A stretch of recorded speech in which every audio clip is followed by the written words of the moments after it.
I actually own 4 different instruments, and 2 of them are old instruments, and the other 2 are modern instruments. And by chance now, I have with me a very, very new instrument. It was made was finished 3 months ago, and I love it very much because it sounds beautifully. It has a very big sound, and makes me feel very comfortable when I play. So it's still in a trial time for me. It's actually the first time I will play with orchestra with this instrument. Up to now I had only played recitals. So it was made by an Italian man from Brescia called Filippo Fasser, and it is, in my opinion, a very good instrument, very beautiful instrument, and I'm very happy to be able to play this concert on it.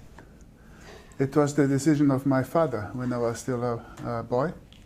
My father was a musician himself. He played French horn, and it was a dream of his that all his children should play string instruments, you know, because he always felt like that in our country, in Brazil, there was not enough musicians playing string instruments, violins, violas, and cellos, to fill up the orchestras. So I have 4 brothers. They all play string instruments, 3 violinists and a cellist, and they all play in the same orchestra where my father used to play. I was born in Brazil. I live in Europe already more than, my God, it's more than 40 years already by now. So I learned to be European as well. I still have a part of what you say in my blood, of the Latin blood, but I think I could adjust very well to the life in Europe and to the culture and to the way of thinking, and that's why I don't think there is going to be much of a difference in approach to the music of Elgar, but perhaps a few people will notice it. I don't know. You know, it is something that I cannot judge. I'm sure that what happened in Europe at that time influenced Elgar, and there are shades of it in the music. One cannot always say that it represents exactly what happened, but a composer like him was surely a very sensitive man. Could not write a piece without feeling that and somehow representing what happened in Europe.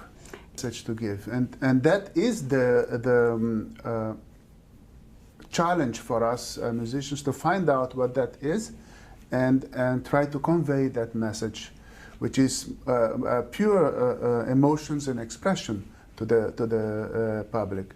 If you are able to find out what that is and find your own way also of doing it, that's of course the best way. I think they have expectations from me. No, they have to expect something from me, that I give them something that they can bring home and cherish. You know, my expectation from the public is simply that I achieve that they like it, what I do. Yeah, and the atmosphere is great. That I know that too. It's a beautiful hall, and the audience is knowledgeable. It's an audience that really likes music. So I always look forward to playing here. Gosh, there must be something we can do. Hey, I got an idea.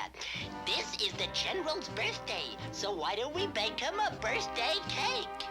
We just look it up in the Army cookbook. Hold everything, Zero. I got another idea. Let's make enough cake for everybody in the whole camp. Yeast. That's what they put into bread to make it rise.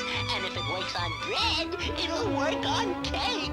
Check. A little yeast goes a long way. Which means the more yeast, the bigger the cake.